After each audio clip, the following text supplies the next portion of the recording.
ریما ایک بہت ہی آرام دائق زندگی گزار رہی ہوتی ہے۔ اس کے پاس بہت پیسہ ہوتا ہے اور ایک سونے کا بہت بڑا گھر۔ اس کے سامنے سونے کا سوئمنگ پول ہوتا ہے جس میں وہ سوئمنگ کرتی ہے۔ گھر کے باہر بڑا سا سونے کا درخت ہوتا ہے جس پر بہت ہی خوبصورت پھل لگے ہوتے ہیں۔ اس کے گھر کی دیواریں بھی سونے کی ہوتی ہیں جس میں ہر ضرورت کی چیزیں ہوتی ہیں۔ وہ بہت ہی خوبصورت میک اپ کرتی ہے۔ اس کے گھر میں کھانے کے لیے ہر چیز موجود ہوتی ہے اور وہ بڑے مزے سے عیش و آرام کی زندگی گزار رہی ہوتی ہے۔ لیکن ایسا لائف سٹائل ریما کے پاس شروع سے نہیں تھا۔ شروع میں تو وہ بہت ہی غریب تھی۔ وہ ایک چھوٹے سے پرانے سے گھر میں رہا کرتی تھی۔ وہ اکیلی رہتی تھی۔ اس کے پاس کوئی نہیں تھا۔ اس کے پاس تو کھانے پینے کے لیے بھی پیسے نہیں تھے۔ وہ کسی امیر آدمی کے گھر اس کے پودوں کو پانی دیا کرتی تھی جس سے کچھ پیسے ملتے تھے تو وہ اپنے گھر کا گزارا کیا کرتی تھی۔ لیکن غریب ہونے کے ساتھ ساتھ ریما بہت نرم دل بھی تھی۔ وہ لوگوں کی بہت مدد کیا کرتی تھی۔ وہ چڑیا کو اور مرغیوں کو روزانہ دانہ ڈالتی تھی۔ ایک دن باغ میں ریما یوں ہی مرغیوں کو دانہ ڈال رہی ہوتی ہے تو وہاں سے ایک تتلی گزرتے ہوئے اس کو دیکھ لیتی ہے اور اس کو ریما کی یہ عادت بہت پسند آتی ہے اور وہ ایک غریب سی لڑکی کا روپ لے کر ریما کے پاس آتی ہے اور آ کر کہتی ہے کہ سنو بہن، میری بات سنو، میرے پاس کھانا کھانے کے لیے پیسے نہیں ہیں اور مجھے بہت بھوک لگی ہے۔ کیا تم مجھے تھوڑے سے پیسے دے دو گی؟ میں نے کھانا کھانا ہے۔ تو ریما اپنی پاکٹ میں دیکھتی ہے تو اس کے پاس بس ایک ہی نوٹ ہوتا ہے اور اس نے بھی کھانا کھانا ہوتا ہے۔ لیکن ریما کے دل میں بہت رحم ہوتا ہے تو ریما کچھ دیر سوچنے کے بعد پھر اسے وہ پیسے دے دیتی ہے اور کہتی ہے کہ آپ کھانا کھا لیجئے، یہ میرے پاس بس اتنے ہی پیسے تھے اور نہیں ہے۔ تو تتلی کو اس کی یہ ادا بہت پسند آتی ہے اور تتلی اس سے کہتی ہے کہ تمہیں پتہ ہے میں کون ہوں؟ کون ہیں آپ؟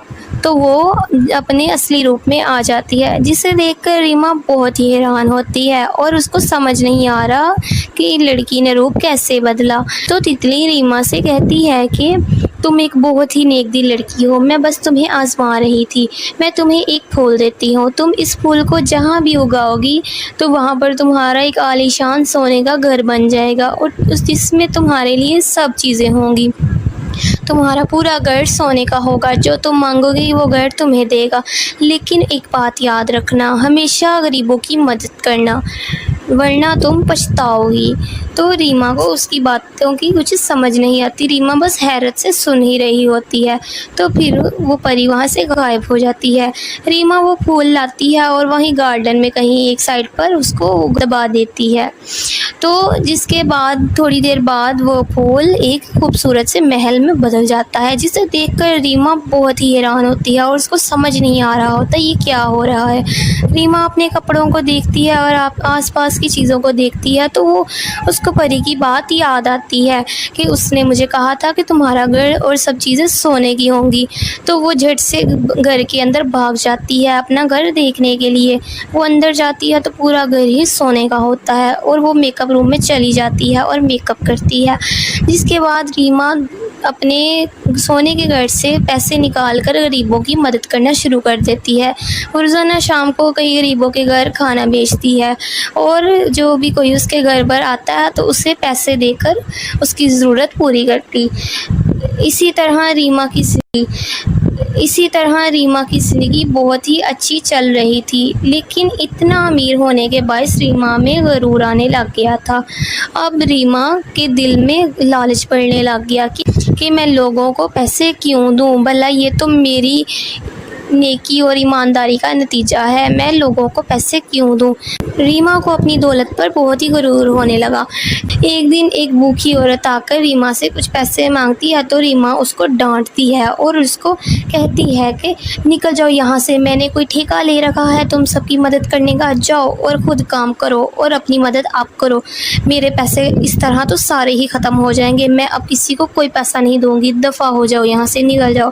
تو وہ لڑکی روتے ہوئے ہے وہاں سے چلی جاتی ہے۔ یہ باتیں ساری وہ پری سن رہی ہوتی ہے اور پری کو ریما پر بہت غصہ آتا ہے اور پری سوچتی ہے کہ ریما تو بہت غرور میں آ گئی ہے، اسے سبق سکھانا پڑے گا۔ تو پری اپنی جادو کی چھڑی گھماتی ہے جس سے ریما پھر سے اپنے پرانے گھر میں آ جاتی ہے۔ ریما دیکھتی ہے تو وہ بہت حیران ہو جاتی ہے، اس کو کچھ سمجھ نہیں آتا۔ تو پھر ریما کہتی ہے کہ لگتا ہے میں نے اس لڑکی کے ساتھ برا سلوک کیا جس کی وجہ سے پری نے اپنا جادو واپس لے لیا۔ اس نے مجھے کہا بھی تھا کہ سب کی مدد کرنا، بس میں ہی غرور میں آ گئی تھی۔ اور یہ ایسا سوچ کر ریما اداس ہو جاتی ہے اور پھوڑ پھوڑ کر رونے لگ جاتی ہے، لیکن اب کچھ نہیں ہو سکتا تھا۔